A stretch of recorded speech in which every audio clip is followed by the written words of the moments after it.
जय श्री कृष्णा। राधे राधे।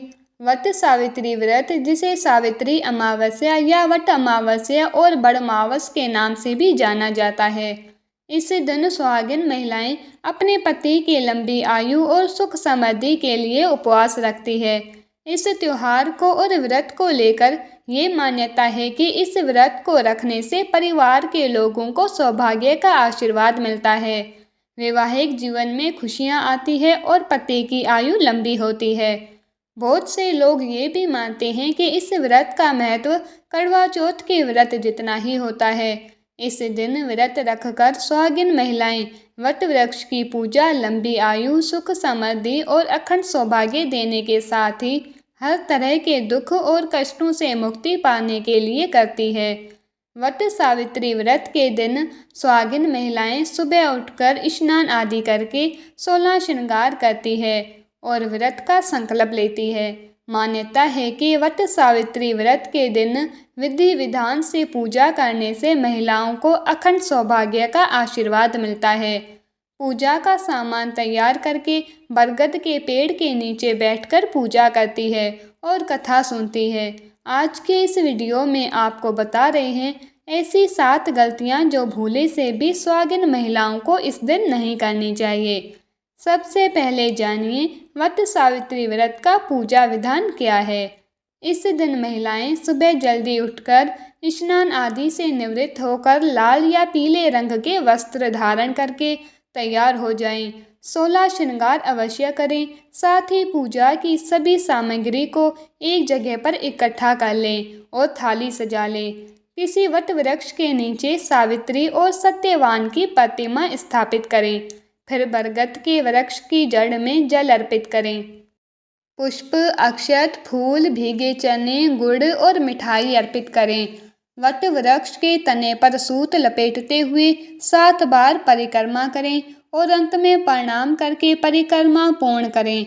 हाथ में चने लेकर वट सावित्री की कथा पढ़नी या सुननी चाहिए।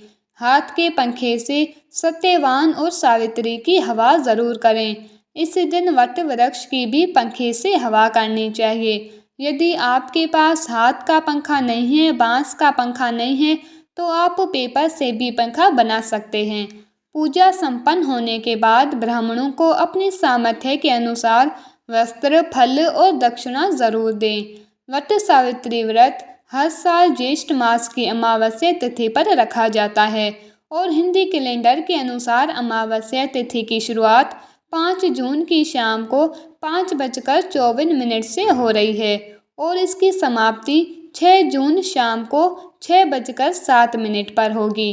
उदय तिथि के अनुसार इस साल वट सावित्री व्रत 6 जून को रखा जाएगा। पूजा के लिए शुभ मुहूर्त रहेगा सुबह 11:52 से लेकर दोपहर 12:48 पर। वट सावित्री पूजन के लिए आवश्यक सामग्री इस प्रकार है। सत्यवान और सावित्री की मूर्ति, कच्चा सूत, बांस का पंखा, लाल कलावा, बरगद का फल, धूप, मिट्टी का दीपक, घी, मौसमी फल, फूल, बताशे, रोली, कुमकुम और वस्त्र, क्योंकि इस दिन सत्यवान सावित्री को वस्त्र भी अर्पित किए जाते हैं। आप श्रृंगार की सामग्री भी रखें। इत्र, सोपारी, पान, नारियल, सिंदूर, दुर्वा घास, अक्षत, दक्षिणा और अर्पित करने के लिए जो भी पकवान आपके यहाँ बनाए जाते हैं। भिगोए हुए चने, स्टील या कांसे की थाली जिसमें आपको सभी पूजन सामग्री को एकत्रित करके रखना है और दूध से बनी मिठाई या जो भी मिठाई आपके यहाँ पर भोग स्वरूप अर्पित की जाती है। घर में बने हुए पकवान और जल से भरा हुआ एक कलश। ये तो हुई आवश्यक पूजन सामग्री की बात। अब जानिए इन 7 गलतियों के बारे में जो कि सुहागिन महिलाओं को इस दिन भूले से भी नहीं करनी चाहिए। पति की लंबी आयु के लिए सुहागिन महिला वट सावित्री व्रत रखती हैं और इस व्रत में कुछ जरूरी नियमों का पालन करना आवश्यक है, नहीं तो पूजा का या व्रत का फल प्राप्त नहीं होगा। सबसे पहला, वट सावित्री व्रत के दिन सुबह देर तक नहीं सोना चाहिए। साथ ही इस दिन केवल एक समय रात के समय ही सोना चाहिए। व्रत के दिन भजन कीर्तन करने और भगवान का ध्यान करने में बिताना चाहिए।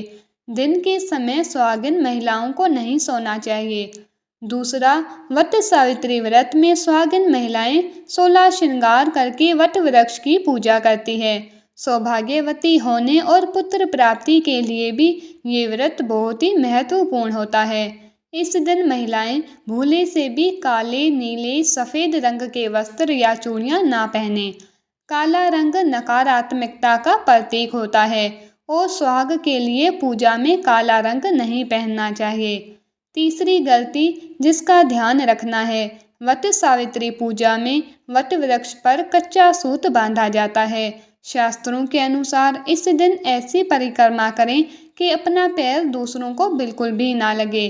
अगर परिक्रमा करते समय दूसरों को आपका पैर लग जाता है तो परिक्रमा खंडित मानी जाती है और उसका फल भी नहीं मिलता। चौथी गलती, कहते हैं शादी के बाद पहली बार स्त्रियों को वट सावित्री व्रत अपने ससुराल में नहीं बल्कि मायके में करना चाहिए। सुहाग की सामग्री आदि भी मायके से ही इस्तेमाल में लेनी चाहिए। पांचवी गलती जिसका ध्यान आपको रखना है, इस दिन बहुत सारे लोग वट वृक्ष की टहनी से या वट वृक्ष से जुड़े हुए कुछ उपाय करते हैं, लेकिन जो भी व्यक्ति हैं उन्हें इस दिन भूले से भी बरगद की टहनियाँ नहीं तोड़नी चाहिए, क्योंकि इसे माँ सावित्री का प्रतीक माना जाता है। ऐसा करने पर व्रत पूजन निष्फल हो जाता है और ये पति के लिए भी बहुत अशुभ रहता है। छठी गलती जिसका ध्यान रखना है, हिंदू धर्म में हर पूजा और उसकी कथा का विशेष महत्व होता है, इसीलिए वट सावित्री व्रत में कथा ज़रूर सुने, कथा को अधूरा ना छोड़ें। जब कथा चल रही हो तो तब उस समय अपनी जगह से उठना नहीं चाहिए और बीच में बातें भी नहीं करनी चाहिए, इससे पूजा व्यर्थ चली जाती है। सातवीं गलती जिसका ध्यान रखना है कि इस दिन आपको अपना व्यवहार बहुत ही संयमित रखना है।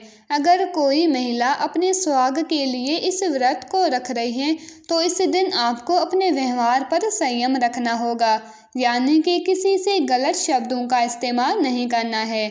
इस दिन अपने जीवन साथी के साथ किसी भी प्रकार का वाद विवाद नहीं करना है, झूठ नहीं बोलना चाहिए, किसी के प्रति घृणा या द्वेष आदि की भावना भी मन में नहीं होनी चाहिए। यदि ऐसा होता है तो फिर की गई पूजा का या व्रत का फल प्राप्त नहीं होता। ये थी आज की वीडियो। अगर आपको जानकारी अच्छी लगी हो तो वीडियो को लाइक करके चैनल को सब्सक्राइब नहीं किया हो तो ज़रूर कर लीजिएगा। राधे राधे।